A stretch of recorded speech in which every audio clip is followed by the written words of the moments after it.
Sophie को हमेशा मुख्तलिफ मुल्कों और उनके लोगों के बारे में जानने का शौक था, लेकिन कुछ भी कोरिया की तरह इसको अपनी तरफ नहीं खींचता था। ये सब एक दिन एक सीरियल देखते वक्त शुरू हुआ जब वो 16 साल की थी।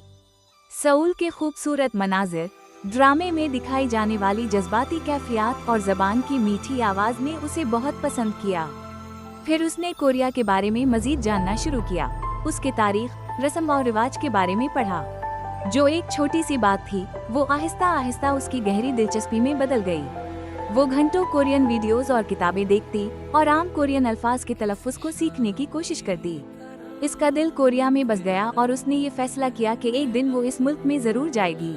जब वो 22 साल की हो गई, उसने खुद ही कोरियन सीख लिया था। वो ऑनलाइन कोर्सेज, मौसीकी और ड्रामों के जरिए रोजाना मशक करती। वो कोरियन ब्लॉगर्स को फॉलो करती, रिवायती खाने बनाती और कोरियन क्लब में शामिल हो गई थी। उसने कोरियन की खूबसूरत तहरीर भी सीखना शुरू कर दी थी, लेकिन किताबों और वीडियोस से उसका दिल नहीं भरता था। उसे कोरिया को अपनी आंखों से देखना था। जब भी वो सोशल मीडिया पर सऊल की तस्वीर देखती, उसका दिल छोटा पड़ने लगता। उसे लगता था कि अब उसके ख्वाब को हकीकत बनाना जरूरी है। कई सालों की मेहनत और बचत के बाद उसने सऊल के लिए टिकट खरीदा। उसने वहां एक स्कूल में पढ़ाने का काम ढूंढा था। जब वो सऊल पहुंची, एचिनहो एयरपोर्ट, सड़कों पर खुशबूदार खाना और हर जगह कोरियन हरूफ देखकर वो बहुत खुश हुई।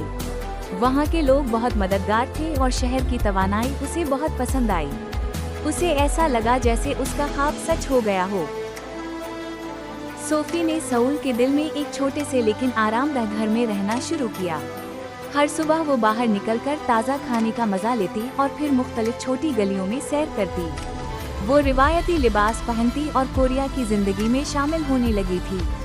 उसे मेट्रो को सही तरीके से इस्तेमाल करना आ रहा था और नए अल्फाज सीख रही थी।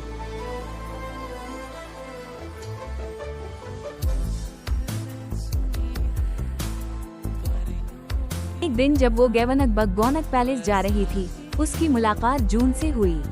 वो एक टूर गाइड था और उसकी कोरियन जबान पर बातचीत शुरू हुई। आहिस्ता आहिस्ता उनकी दोस्ती गहरी होने लगी। जून ने उसे कोरिया के असली पहलू से मुतारफ कराया। वो उसे रात के बाजारों में ले गया, पहाड़ों में वाक़ई टेम्पल सिटीज के बारे में बताया और कोरियन आदाब सिखाने लगा। जून के साथ सोफी ने बहुत सी नई चीजें सीखी, जैसे जेजू आइलैंड पर सूरज निकलते देखना और रिवायती मटका बनाना। कोरिया से उसकी मोहब्बत बढ़ने लगी।